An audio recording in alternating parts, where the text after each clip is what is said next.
Story 1. I've been a lifeguard at Oakwood Public Pool for 3 summers now. It's a decent job that helps pay for my college tuition. Most days are routine reminding kids not to run, fishing out Band-Aids from the water, and occasionally blowing my whistle at teenagers trying to dunk each other. But everything changed during that scorching Saturday in July. I'd been working at Oakwood since I was 17. My dad was a lifeguard back in his day, and he'd taught me to swim before I could even walk. Something about water safety just clicked with me. When my high school swim coach suggested I get certified, it seemed like the perfect summer gig. 3 years later, I was the senior lifeguard on duty most weekends. That particular Saturday was unusually busy. The thermometer hit 98 degrees by noon, and it seemed like half the city had decided the pool was the place to be. My colleagues and I were on high alert, scanning our zones carefully. I was assigned to the deep and the 12-foot section with the diving boards. That's where I first noticed them.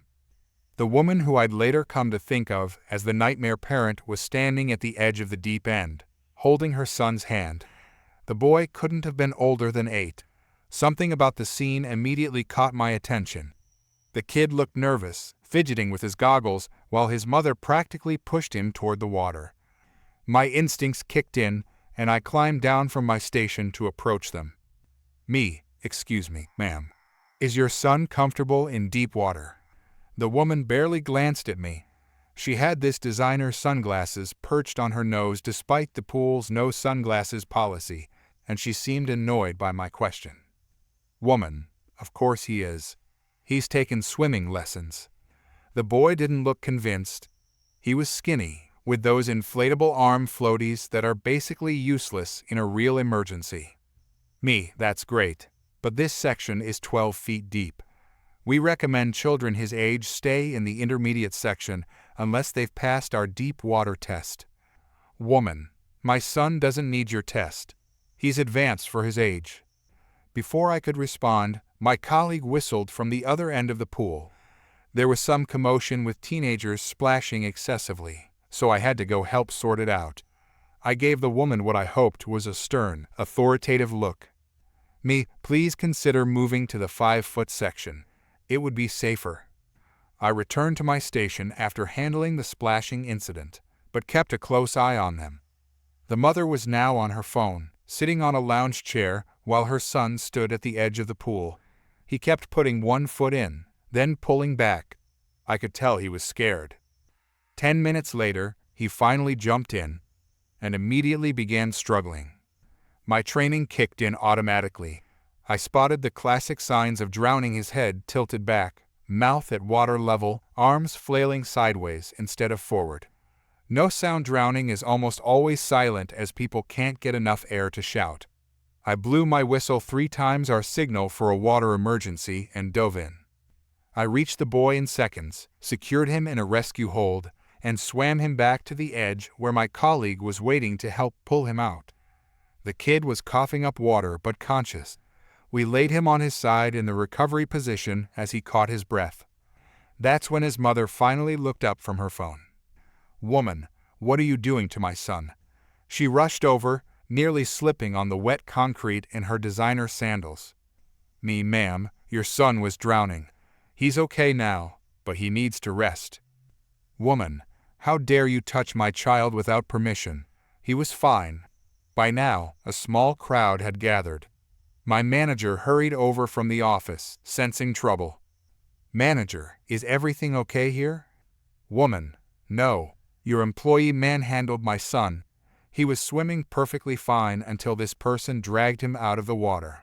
I couldn't believe what I was hearing. The boy was still catching his breath beside me. "Ma'am, your son was actively drowning. I was doing my job." "Woman, he was practicing holding his breath. You embarrassed him and traumatized him. I want to speak to whoever's in charge of this facility." My manager tried to calm her down.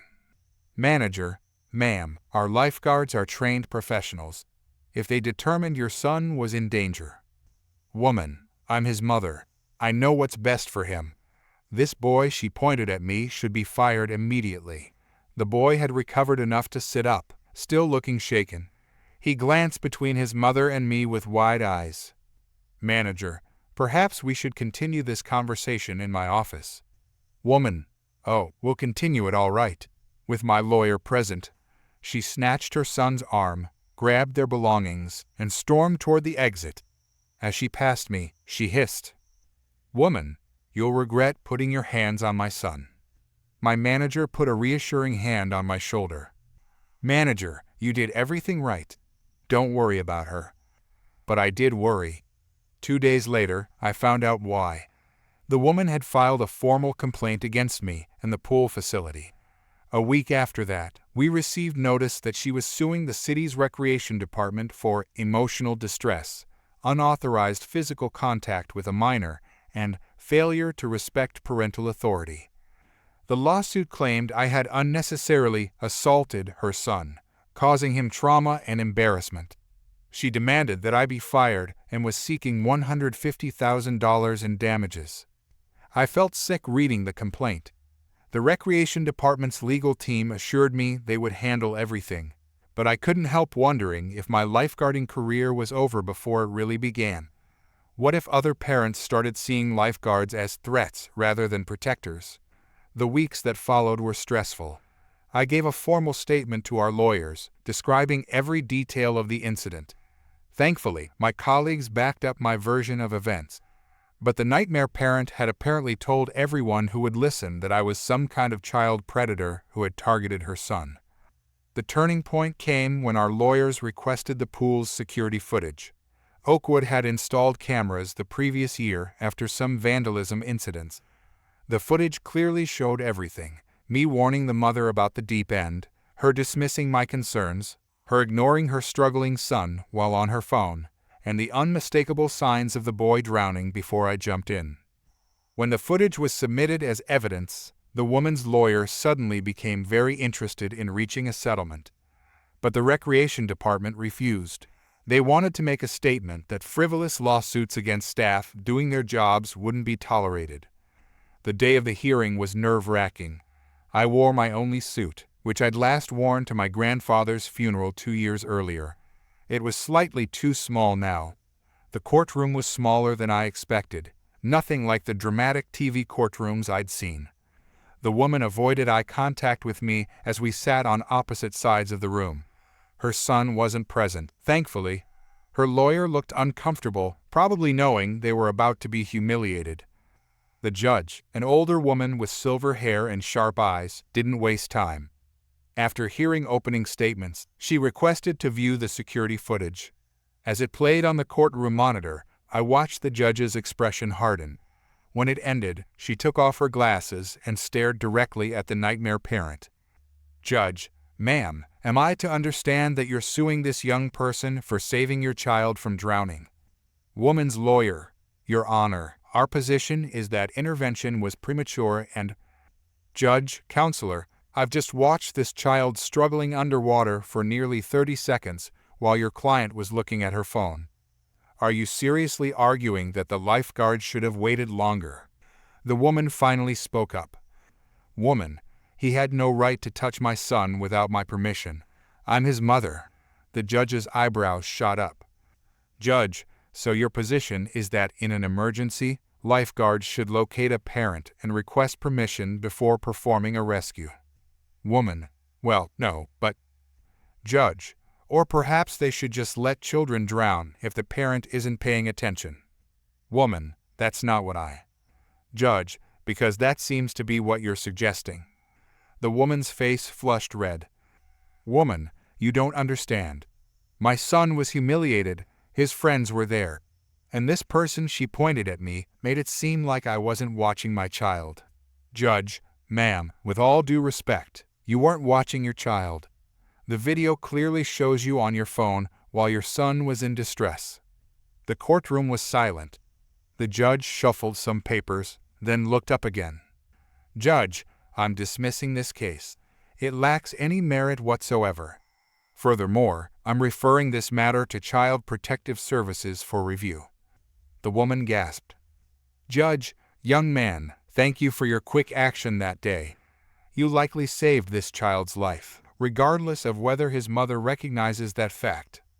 After the hearing, my manager was waiting outside. She hugged me, relieved. "Manager, great news. The recreation director wants to see you tomorrow." I feared I was still going to be fired. Maybe they didn't want the hassle of dealing with parents like that woman. But when I arrived at the director's office the next morning, I was surprised to see several city officials there too. "Recreation Director, first, let me assure you that your job is secure. In fact, we'd like to offer you a promotion to head lifeguard with a pay increase." I couldn't believe it. "Recreation Director, second, we want you to know that we've implemented a new policy. That woman has been banned from all city recreational facilities, including every public pool. We've shared her information with neighboring cities as well, who have agreed to uphold the ban." One of the city council members spoke up. "Council member, we're also launching a public awareness campaign about water safety and respecting lifeguard authority. We'd like you to be part of it, if you're willing." That summer changed my perspective on lifeguarding forever. What started as a routine rescue turned into a legal nightmare, but ended with positive change. The new water safety campaign reached thousands of families, and reports of parent lifeguard conflicts decreased significantly over the next year. As for the nightmare parent, I heard through the grapevine that Child Protective Services did indeed follow up with her. While no charges were filed, she was required to take parenting classes and water safety courses. I sometimes wonder if her son ever got proper swimming lessons. Last month, I completed my degree in recreation management. The recreation department offered me a full-time position developing safety protocols for all city facilities. I accepted immediately. Every now and then, when I'm training new lifeguards, I tell them this story, not to scare them, but to remind them that sometimes doing the right thing isn't easy, but it's always worth it. And I always end with the same advice. Keep your eyes on the water, not on the parents. You might get sued either way, but at least no one drowns on your watch. Story 2. I've been a paramedic for almost 7 years now. It wasn't my first career choice. I actually started out studying business administration at community college. But halfway through my second year, my grandfather had a massive heart attack at home. The paramedics who showed up that day worked with such calm efficiency that they not only saved his life, but also changed mine. I dropped my business courses the next week and enrolled in emergency medical services training. I won't pretend it's been easy. The hours are long, the pay isn't great, and some days will haunt me forever. But most shifts, I go home knowing I've made a real difference. That's worth everything to me. My partner, who I'll just call my colleague, has been doing this job for 15 years. Nothing rattles this person. They've seen it all and handled it with the kind of unflappable composure I still aspire to. We've been paired together for about 2 years now, and I've learned more from them than I did in all my formal training combined. Last Tuesday started like any other shift. We'd had a pretty standard morning: an elderly woman with chest pains, thankfully just indigestion, a kid who fell off his skateboard and broke his wrist, and a routine transfer from a nursing home to the hospital for scheduled tests. Nothing that pushed our limits or got the adrenaline flowing too much. That changed around 2:30 p.m. The call came in: a construction worker had fallen from scaffolding at a site downtown. Multiple injuries, possible head trauma, bleeding heavily. We were the closest unit and responded immediately. When we arrived on scene, it was obvious this was serious. The worker, a middle-aged man, had fallen nearly 20 feet onto concrete. His coworkers had done their best with basic first aid, but he needed hospital care immediately. We worked quickly, stabilizing his neck and spine, starting in Roman 4, controlling the bleeding from a severe gash on his leg, and carefully loading him into the ambulance. His blood pressure was dropping, and we suspected internal bleeding alongside the visible injuries. The nearest trauma center was about 8 minutes away in normal traffic if we could get there without delays. My colleague got behind the wheel while I stayed in the back with our patient. His vitals were unstable, and I was concerned. I radioed ahead to the hospital to let them know we were coming in hot with a critical patient. "Hang in there," I told the injured worker as he drifted in and out of consciousness. "We're getting you to the hospital as fast as we can." We had the sirens blaring and lights flashing as we navigated through traffic. Most drivers did what they're supposed to do: pull over to the right and stop to let us pass. It always amazes me how quickly a path can clear when everyone follows the rules. For about 6 minutes, everything was going smoothly. We were making good time. Then we approached a major intersection. The light was red for our direction, but that's never an issue for an ambulance in emergency mode. My colleague slowed slightly, checked for cross traffic, and proceeded carefully into the intersection. That's when it happened. A shiny white SUV that had been waiting at the light suddenly pulled forward and deliberately positioned itself directly in front of our ambulance, forcing my colleague to slam on the brakes. The sudden stop sent equipment sliding in the back, and I had to brace myself while keeping pressure on the patient's leg wound. "What the hell?" I heard my colleague mutter from the driver's seat. I carefully secured the patient again and moved to the front to see what was happening. The SUV was just sitting there, completely blocking our path, despite our sirens still wailing and lights flashing. My colleague hit the horn several times, but the SUV didn't budge. "I need to check on the patient. Can you deal with this?" I asked my colleague. "I'll try," they replied, putting the ambulance in park and jumping out. From the rear window, I could see my colleague approach the driver's side of the SUV. The window rolled down to reveal a woman with an expensive-looking haircut and large sunglasses despite the cloudy day. I couldn't hear the conversation over our sirens, but I could see the woman gesticulating wildly and my colleague pointing urgently back at our ambulance. Meanwhile, our patient's condition was deteriorating. His blood pressure was dropping further, and his breathing was becoming more labored. I administered the medications I could, but what he really needed was an operating room. I decided to join my colleague outside. As I approached, I could finally hear the conversation. "Woman in SUV, I was here first. I've been waiting at this light for 2 minutes already." My colleague: "Ma'am, we have a critical patient. Please move your vehicle immediately." Woman in SUV: "Do you know how much time I've already wasted in traffic? I have an appointment to get to." Me: "We have a man dying in there. Please move now." The woman peered around my colleague to look at me with an expression of utter disdain. Woman in SUV: "Everyone always has some emergency.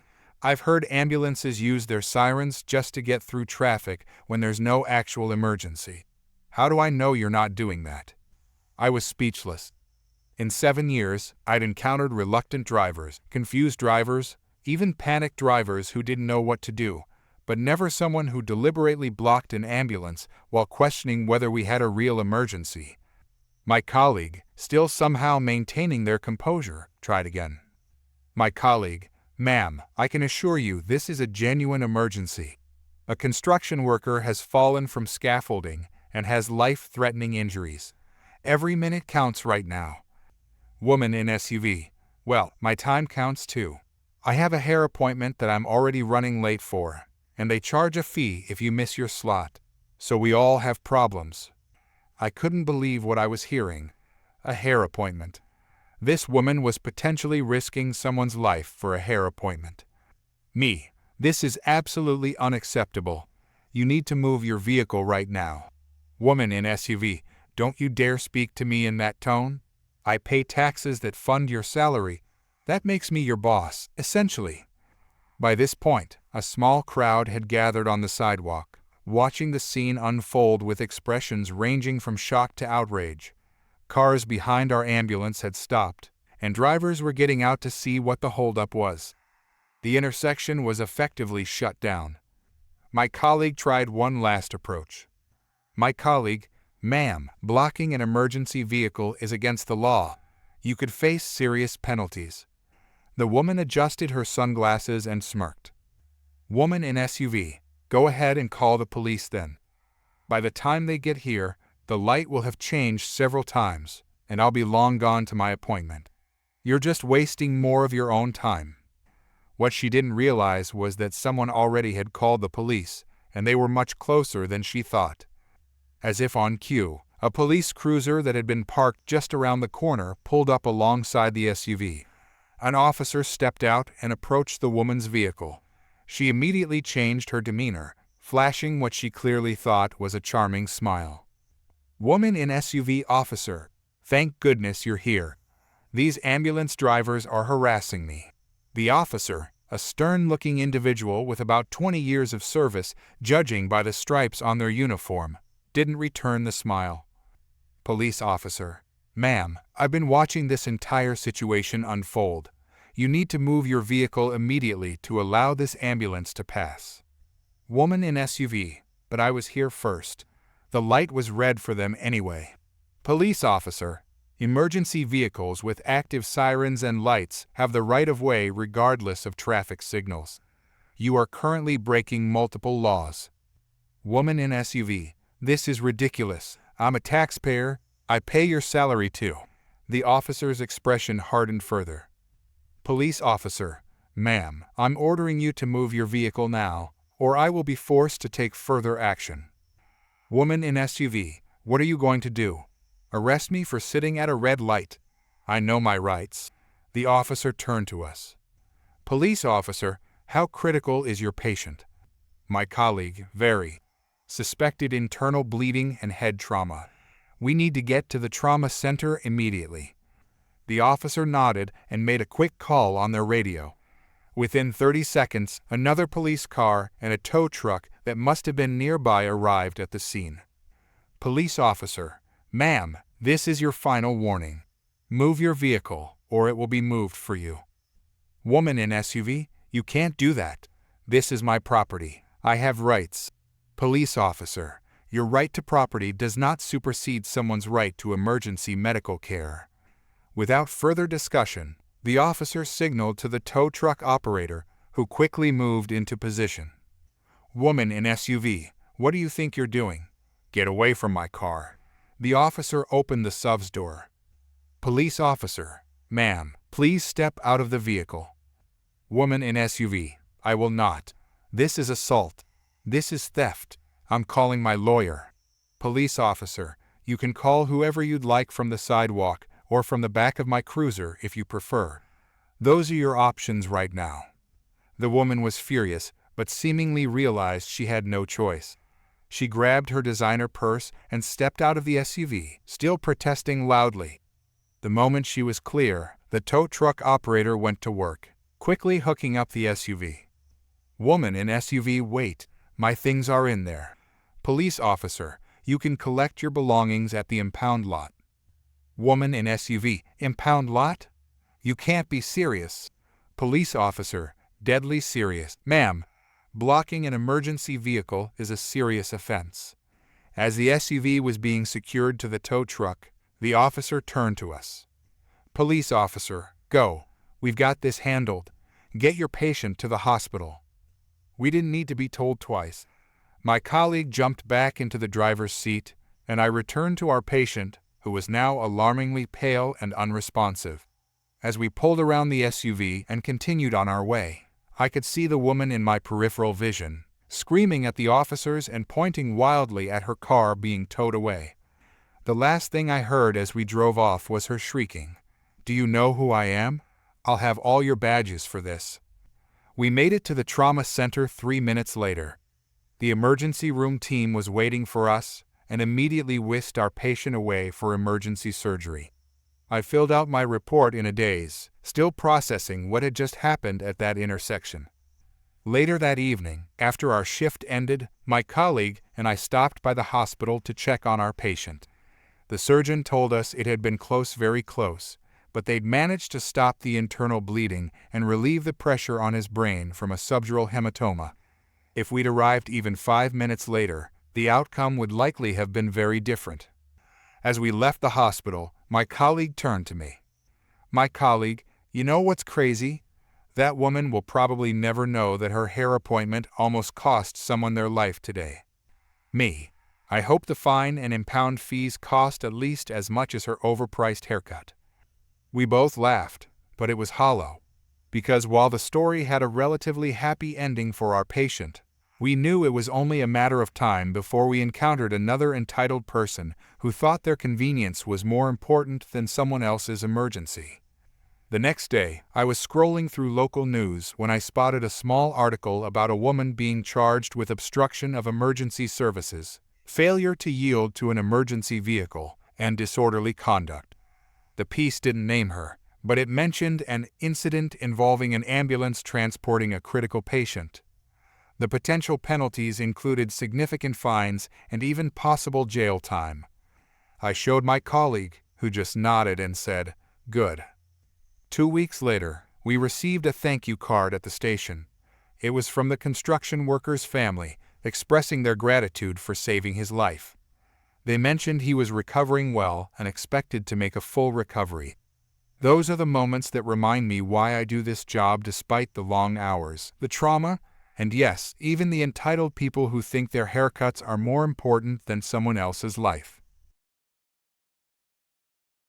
Story 3. My fiancé and I met 4 years ago at a charity run for cancer research. Both of us had lost parents to cancer. My mom passed when I was in high school, and his dad died just after he finished college. We bonded over our shared experiences, and 2 years later, we were engaged. We're both pretty practical people. We didn't want anything overly fancy for our wedding, but there was one venue we both fell in love with: Willow Creek Gardens. It's this beautiful converted farmhouse with floor-to-ceiling windows that look out onto a lake, surrounded by weeping willows and flower gardens. The moment we toured it, we knew it was the place. The only problem: Willow Creek is the most sought-after wedding venue in our area. People book it years in advance. By some miracle, they had a cancellation for a date exactly 1 year from when we were looking. We immediately put down our deposit, which was substantial, nearly a quarter of our entire wedding budget, and signed all the paperwork that same day. For the next year, we planned everything meticulously. We're not rich by any means. I'm a high school science teacher, and my fiancé is a graphic designer at a small local agency. We saved every penny we could, took on extra work, and even sold my fiancé's beloved vintage motorcycle to make this wedding happen. His grandmother let us use her wedding ring, which saved us thousands, and my aunt, who's an amazing baker, offered to make our cake as her gift to us. The week before the wedding was stressful, but exciting. Everything was coming together. We had our final meeting with the venue coordinator, confirmed all the details with our vendors, and had our rehearsal dinner the night before. I barely slept that night, a mixture of nerves and excitement. The morning of our wedding day, I arrived at Willow Creek with my bridesmaids at 10 a.m. for our 2 p.m. ceremony. The venue staff was already setting up, and everything looked perfect. My fiancé and the groomsmen were scheduled to arrive at noon. Around 11:30 a.m., when my hair and makeup were almost done, I heard a commotion in the main hall. At first, I thought maybe the groomsmen had arrived early, but then I heard a woman's voice getting increasingly louder. My maid of honor went to check what was happening and came back looking worried. "Maid of honor, there's some woman out there claiming there's been a mistake with the booking. The venue staff is trying to handle it, but she's getting pretty aggressive." I decided to see what was going on myself. When I walked into the main hall, still in my robe, with my hair half done, I saw a middle-aged woman in a pantsuit gesturing wildly at the venue manager. Beside her was a younger woman, probably in her mid-20s, wearing jeans and a blouse, looking equal parts embarrassed and entitled. Venue manager: "Ma'am, as I've explained 3 times now, we have no record of your booking. This couple reserved our venue a year ago and have all the proper documentation." The older woman, let's call her Karen, noticed me and immediately turned her attention my way. "Karen, are you the bride? You need to pack up and leave right now. There's been a terrible mistake.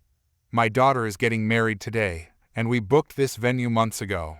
Me: "I'm sorry, but there must be some confusion. We booked this place a year ago and have been planning everything around this date." Karen: "Well, plans change.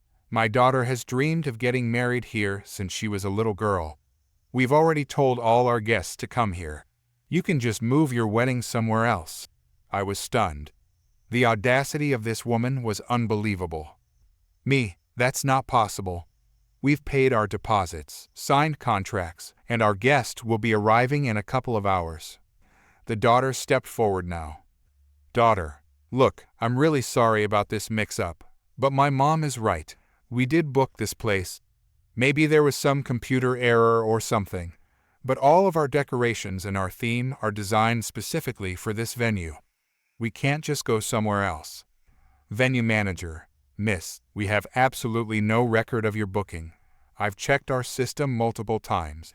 The only reservation for today is for this couple.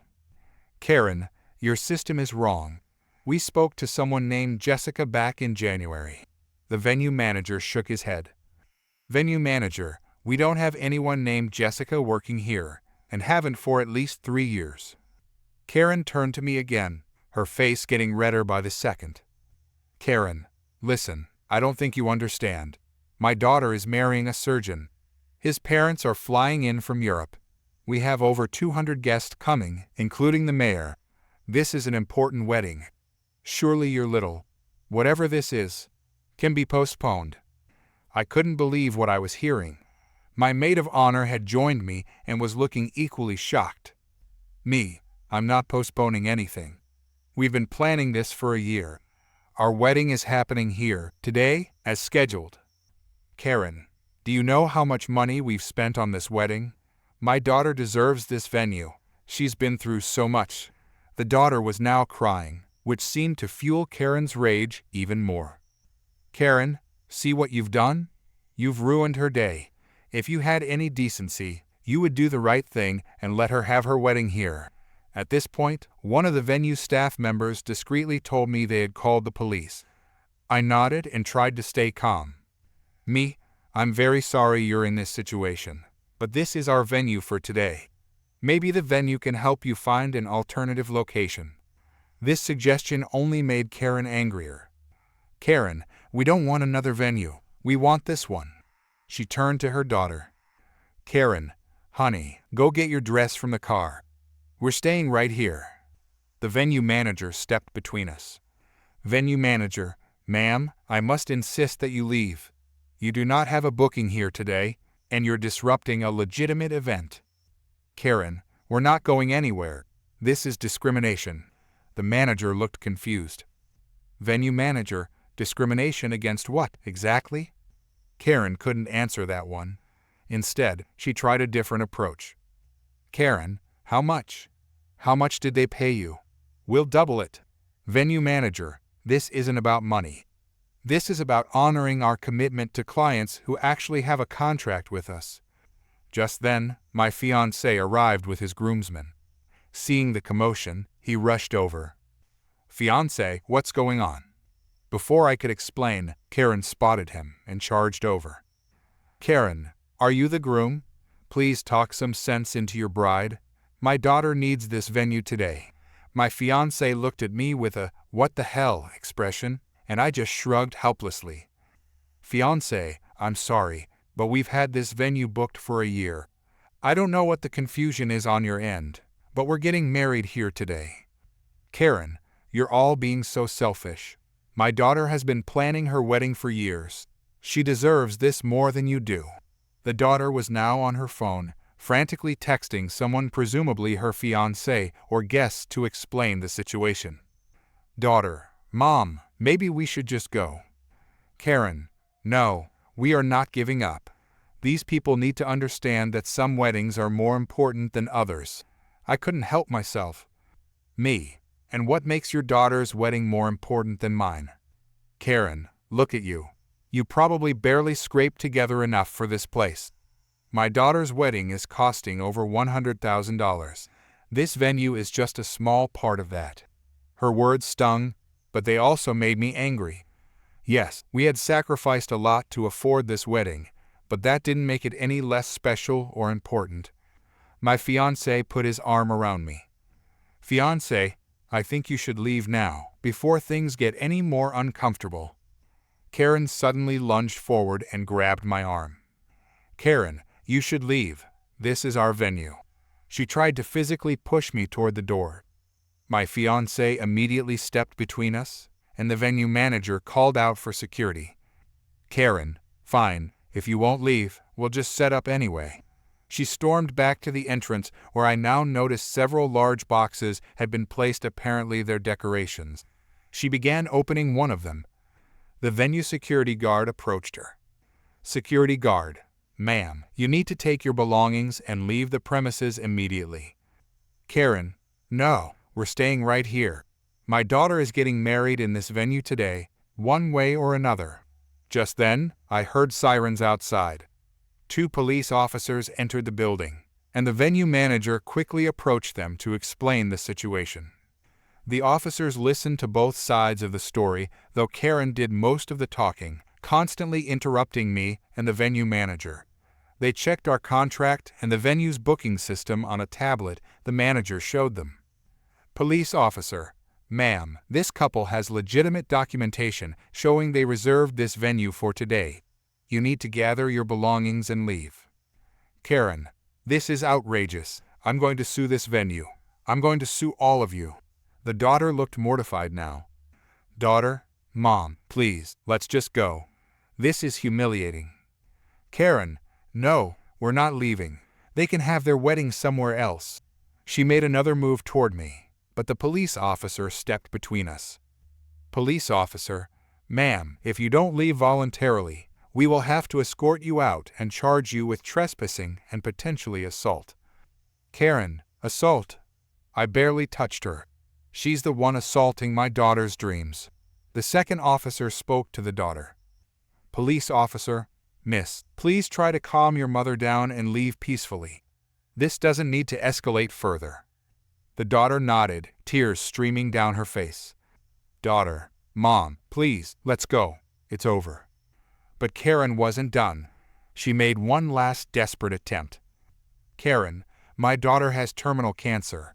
This might be her only chance to get married. Have you no heart? Everyone froze for a moment. The daughter looked horrified. Daughter, Mom, what are you saying? I don't have cancer. Karen faltered. Karen, I just meant, potentially. Anyone could have cancer. The police officers had heard enough. They each took one of Karen's arms. Police officer, you're leaving now, ma'am. Either walk out with us, or we'll place you under arrest. Karen burst into dramatic tears. Karen, this is police brutality. I'm a taxpayer. You work for me. As they escorted her out, she continued yelling. Karen, you'll regret this. My husband has a friend who's a lawyer. We'll own this place when we're done. The daughter followed behind, apologizing profusely to everyone. Daughter, I am so sorry about this. I had no idea she was going to do this. I thought we were just coming to look at the venue for next year. Once they were gone, the venue fell into a stunned silence.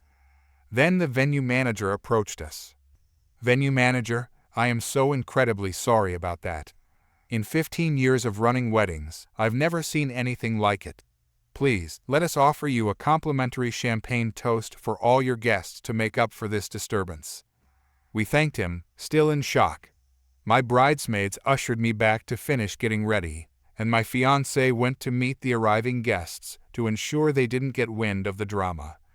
Amazingly, we managed to get back on schedule. The ceremony was beautiful, exactly as we had planned. During the reception, one of the waitstaff informed us that Karen had returned to the parking lot, still yelling about injustice, but the police had removed her again, and this time had taken her to the station for processing. As for the daughter, we learned later from the venue manager that she had called to genuinely apologize. Apparently, her mother had a history of these kinds of outbursts and had been increasingly unstable since the daughter got engaged.